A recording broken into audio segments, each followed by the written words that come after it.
So finally, the moment that we've all been waiting for has now arrived. President Trump has today signed an executive order to reclassify the good herb from Schedule 1 to Schedule 3. Now, there may be lots of implications for this, in particular when it comes to banking and research. And there are a few other caveats that you guys should know.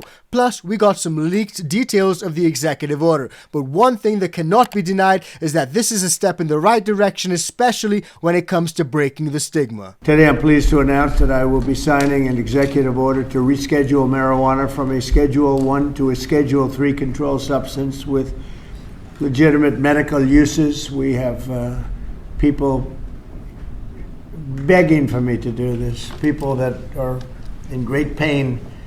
For decades, this action has been requested by American patients suffering from extreme pain, incurable diseases, aggressive cancers, seizure disorders, neurological problems, and more, including numerous veterans with service-related injuries and older Americans who live with chronic medical problems that severely degrade their quality of life.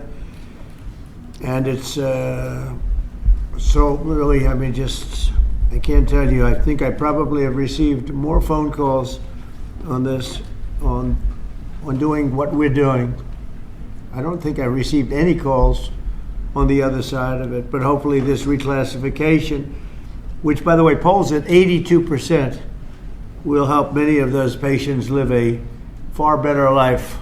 Now, President Trump signing this executive order is big news, no matter how you split it. There are a lot of concerns and there are a lot of implications, but one thing that we can see as very clear is that on the same week that President Trump designated fentanyl as a weapon of mass destruction and reclassified that, he also reclassified the good herb to a less dangerous category, moving it from Schedule 1 to Schedule 3. And what we can see with Schedule 3 are a lot of implications and a lot of benefits, in particular when it comes to banking, research, and also access. And when I say access, a lot of folks who currently operate in the industry, whether they're employees or employers, especially employees for that matter of fact, a lot of them are not able to access traditional banking. Some of them are not able to access loans, housing, leases. All these things may be cleared up under Schedule 3. Now, another massive change and big benefit coming out of this executive order is that millions of Americans on Medicare will become eligible to receive CBD as early as April of next year, and at no charge if their doctors recommend it. Check it out. The Innovation Center models are going to allow millions of Americans on Medicare to become eligible to receive CBD as early as April of next year, and at no charge, if their doctors recommend them.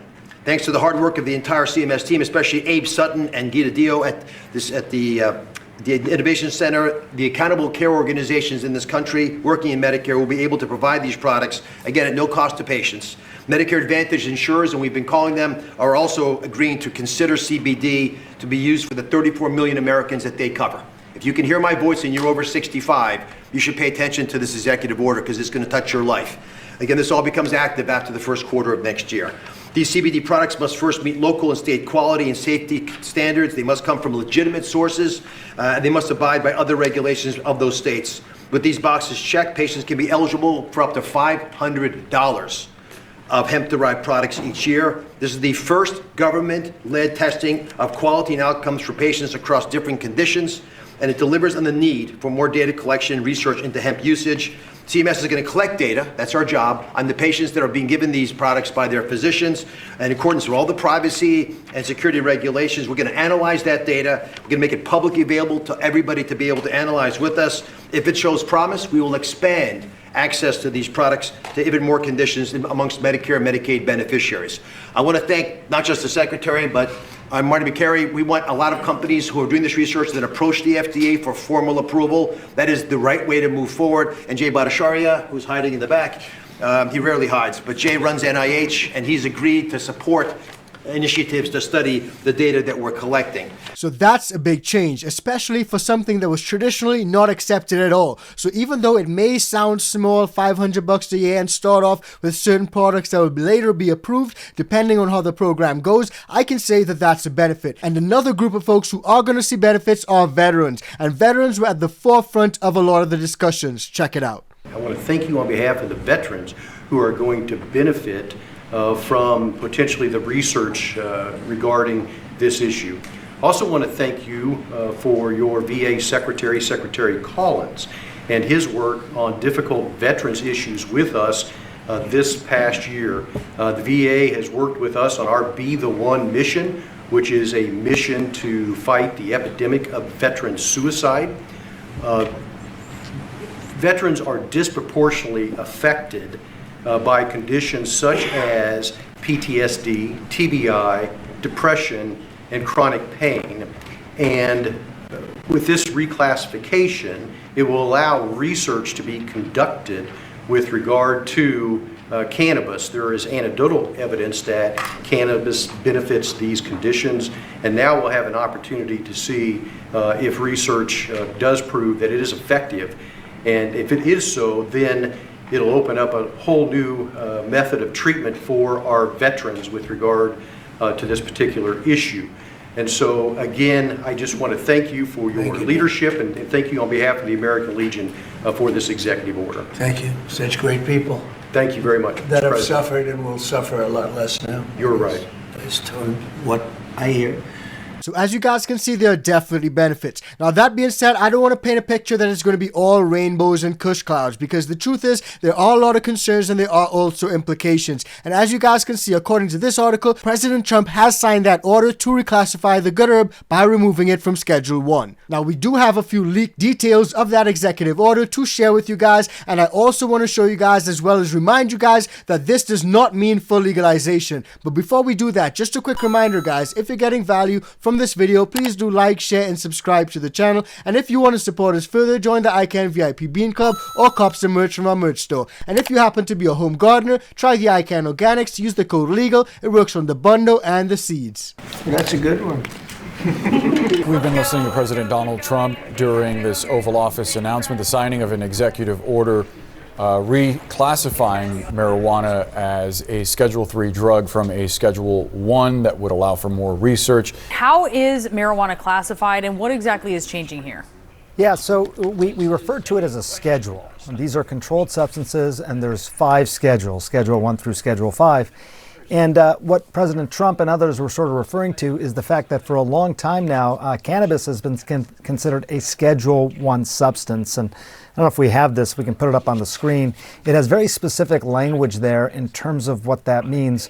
One of the headlines is that it has no accepted medical use. Okay, so that's what a Schedule 1 is. It also has high potential for abuse. And to give context, heroin is a Schedule 1 substance, LSD, ecstasy. So there are 5 schedules. We're now talking about cannabis going to be a Schedule 3 substance. First thing you'll notice if you look at Schedule 3 is it no longer says this language about not having any accepted medical use. It says it does have moderate potential for physical dependence, but again, the context, ketamine, anabolic steroids, testosterone, those are examples of Schedule 3 substances.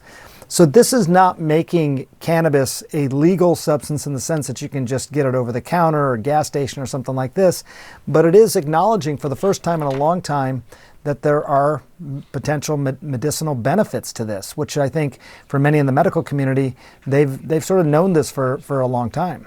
Now that's a distinction that we draw time and time again. Rescheduling does not equal full legalization. But one thing is clear, Americans do demand full legalization, at the very least rescheduling. But it's clear that Americans do want legal herb. Have a look. Okay, so public opinion has shifted dramatically over the years. A Gallup poll shows, you see it here, roughly 2/3 of Americans support legalizing marijuana, up from just 36% 20 years ago. Now in the executive order, the administration expected to argue that marijuana's current schedule is limiting scientific research into its safety, medical uses, and also risks as well. Anna. Right. So as the president says, reclassifying it will lead to more research. Didn't realize that. Okay. So this is not legalization. We need to underscore that again. So why does it matter so much? Can you tell us some more reasons, and what are the big fights coming up next, especially with seniors and Medicare in the mix?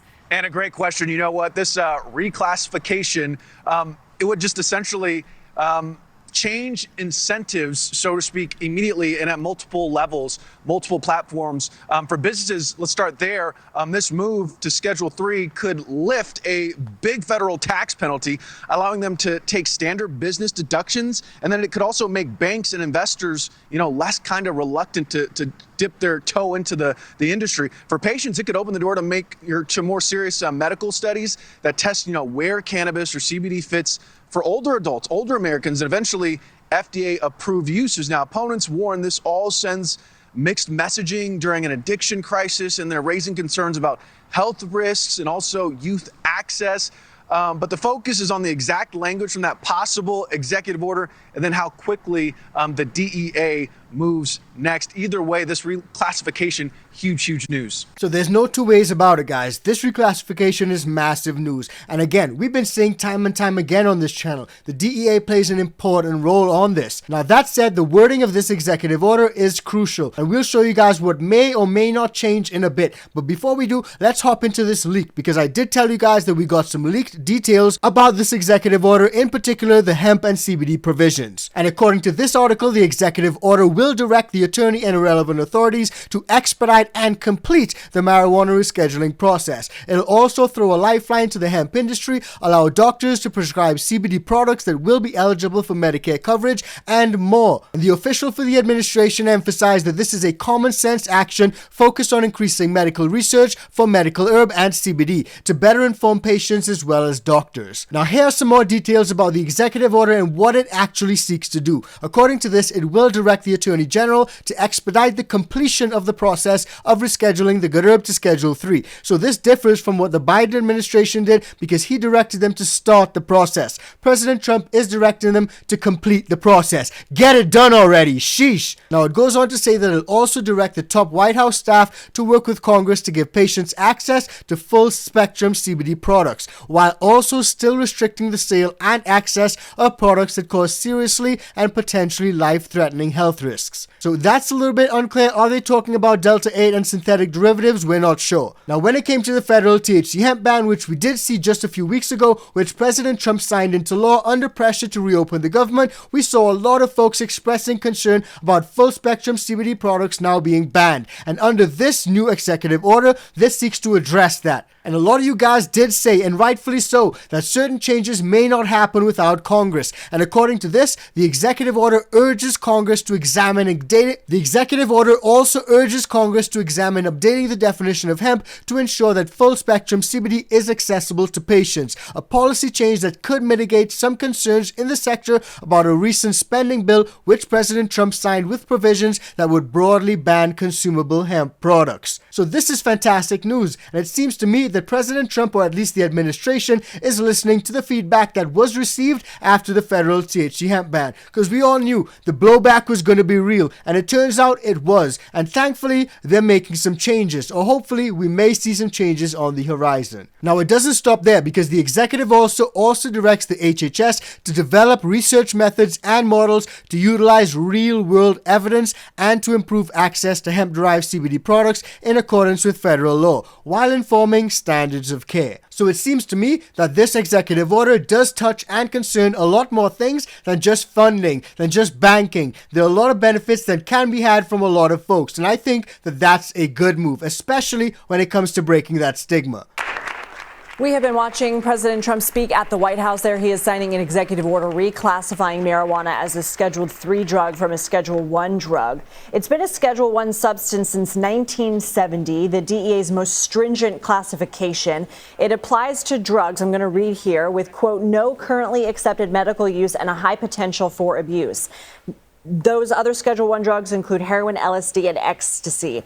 Schedule 3 is used for substances with moderate to low potential for dependence, like Tylenol with codeine and ketamine. And we just heard there for some people speaking with the president there that the goal here is for research and to understand optimally how to use it. And also to incorporate prevention and intervention. We did hear from Health and Human Services Secretary Robert F. Kennedy Jr. say that this can have miraculous effects on chronic pain, epilepsy, PTSD, and chemotherapy patients to reduce nausea. And right now there is no standardized dosing. Let's go to CBS News White House reporter Willie James Inman on this. So Willie, let's talk more about this executive order. We heard from somebody there saying instead of 8-year-long clinical trials, they'll be able to do this in a year.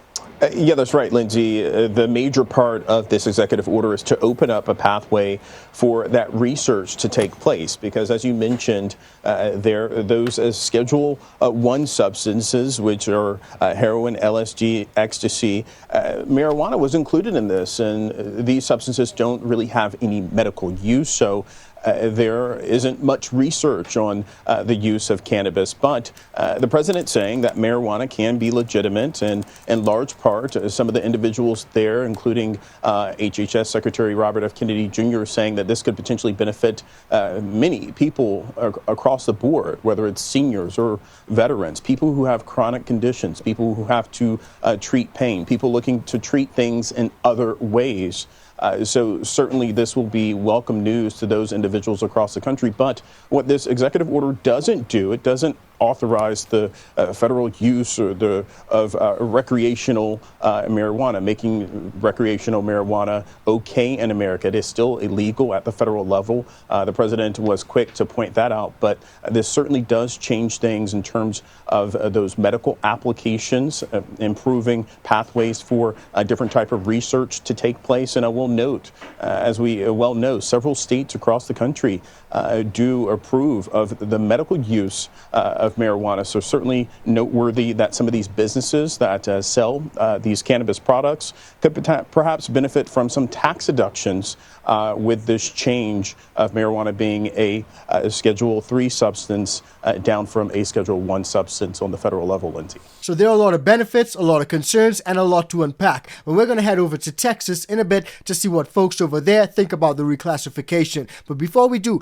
another benefit that we may see, similar to what we're seeing over in Pennsylvania, is that we may see more cannabis career certifications being launched. Have a look. Students at Harrisburg Area Community College can now train for cannabis industry jobs. HAC partnered with Green Flower, a leader in cannabis education, to launch the online program. There are 6 online programs available for students, including a cannabis associate certificate and a cultivation specialist. For more information on the certificate, head to abc27.com. So with it becoming more accepted and removed from Schedule 1, would we see more certifications and more courses that actually mean something? I'm not talking those scammy type of courses. I'm talking the real type of legit courses that can actually help folks get into the industry, make something of themselves, and better the community. And bettering the community is exactly what a lot of folks over in Texas think that this reclassification could do. Have a look.